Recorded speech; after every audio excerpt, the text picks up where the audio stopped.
Hi, and welcome to part 4 of our D&D series featuring the content from our current Kickstarter, which is Creatures from Fairy Tale and Myth. Now today what we're going to be dealing with is social combat. And this is something that's going to be new to both the Ragnarok system and the D20 Plus system. And we're going to go over this to explain how the various mechanics work. All right, so the very first thing, what you guys are seeing in front of you here, I've got a couple of test cards that I use when we're doing our beta testing with just the key information for each one of these creatures. So you've got the name of the creature, so let's just grab one of these guys and bring them up a little closer. So this is the kobold from our upcoming book, Creatures from Fairy Tale and Myth. And don't think of this as the D&D kobold. This is more the mythological version of a kobold. So these guys are a little bit more tougher than what you find in D&D. First one is proficiency bonus, attack damage bonus, armor class, hit points, and then the special abilities that you can use when you're trying to burn your damage dice, which was something we talked about in part 2 of this video series. And now the bottom are going to be your wisdom and charisma modifiers for the 3 different types of social actions that you can take with the new social system. So now let's take a look at the 3 types of actions that you can have. So we have provoke, question, and compel. Let's start with the question action. So this is a conversation that you're having with another NPC. So your PC is interacting with an NPC. So long as both parties are willing to exchange the information in their banter, it can go on without any kind of social or dramatic conflict.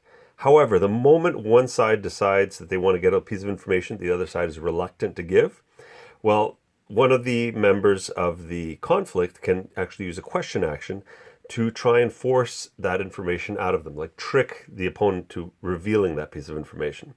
So there are 2 types of, on every single one of these social actions, there are 2 types of attacks. Either one of emotion, which is like a passion attack, which uses charisma, or a reason save, or a reason attack that uses wisdom and intellect to try and get what you're looking for. So the attacker would set the DC of the save. So all social attacks use the saving throw system for resolving the conflict. So the first thing is for the passion save, it would be a base of 10, just like a regular saving throw, plus the proficiency bonus, plus the charisma modifier if it's a passion save. If it's a reason save, it's wisdom modifier. And the reason proficiency bonus is always included is to factor in the level of the combatants. So even if they might be low on charisma and wisdom, if they're very high level, their proficiency bonus is going to have an impact there. And so now the victim performs the saving throw. So the person that's doing the question action sets the DC, and then the victim will perform that saving throw roll themselves. So they're going to take a D20 and try to overcome someone's DC. Now, so let's say this kobold was doing the question action. If he was using his charisma, he'd get +1 on his overall save. So it would be 10 plus the proficiency bonus of +2, plus his charisma modifier, which is 0 for him, and a +1 because he's got a social power that gives him +1. So that's charisma modifier. So that is the way the passion save would work. Now, if the victim fails their save, then the attacker gains a piece of key information, which we call a string, like a puppet string, that can be utilized in further social combat. And you'll see that with the other 2 types of combat. And so each one of these creatures actually has special powers as well. So this is the abridged version that just gives you the modifiers. But in the Monster Manual, Creatures from Fairy Tale and Myth, you're going to actually see the powers and how they affect these different saves for these creatures and the reason for that. So this is just a shorthand for myself to be able to churn through the beta a lot quicker. These cards actually help me, especially if I'm marking damage on my creatures. I'll have X number of kobolds, and I'll say, okay, this guy took 6 damage or 9 damage, so I put a D10, and that's everything that we talked about in the first part of our video series for the D20 Plus system. So now, one last thing about the question action is the fact that any kind of information that you gain is not just for the social combat, but can also be utilized in your role playing and in the quest itself. So there might be a key piece of information that the player figures out through a question action that Doesn't necessarily need to lead to any of the other actions, but can help out the quest. All right. So, and the last thing to note is this question action takes a minute to perform, which means you cannot do this in combat. This is really something that's going to be going on back and forth in a banter that doesn't involve any violence. Next, let's look at the provoke action. So this time is one action, which means it can be done during combat as the main action for a PC or NPC.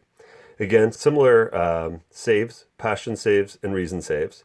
The only thing that you're going to notice here in terms of a difference with this provoke action is the base DC is rather than 10, it's 7, which makes it harder to perform. And there's a reason for that. And then if you have information about the person, so remember the question action gave you strings, you could actually even boost your difficulty class, the DC of your save, by 3 for each string that you possess on that victim.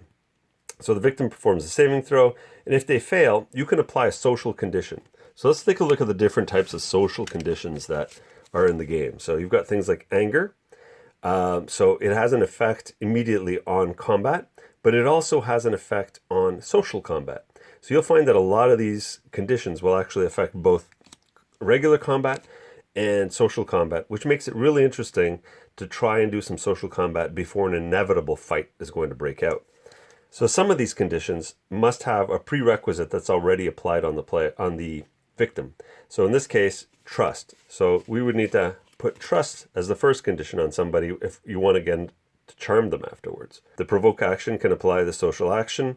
They'll not attack the person, disadvantage on saves versus question.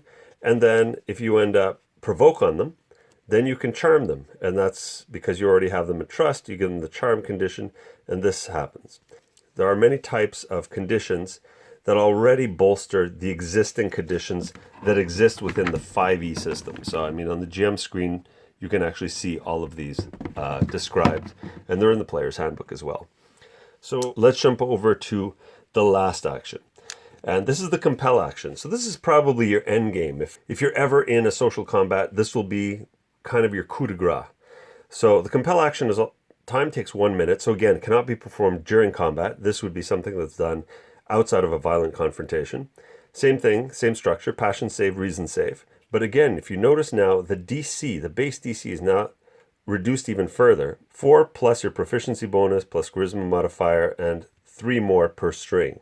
So now this is going to allow you, if the victim fails the save, they must perform an action that doesn't contradict their characteristics. Now, if you recall, characteristics are the, air quotes here, life path system that was presented.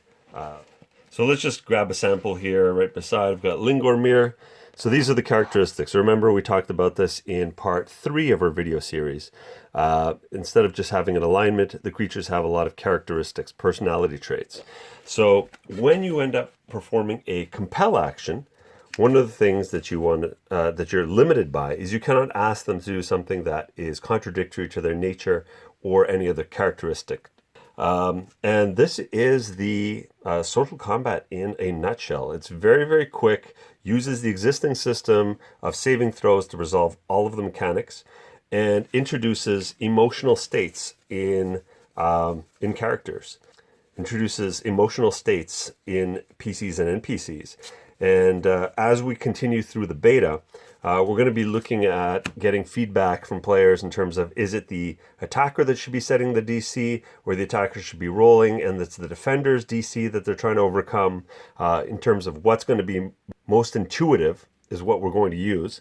And as well, we're going to have part of the provoke action is going to be an inspire option, where you can actually inspire heroism and bravery in your own allies. So this is going to be another aspect of the social system where it's not just a debuff on other combatants, but it can also be a psychological buff. So this concludes part 4 of our D20 Plus system. I hope you found it informative, and stay tuned for the next one.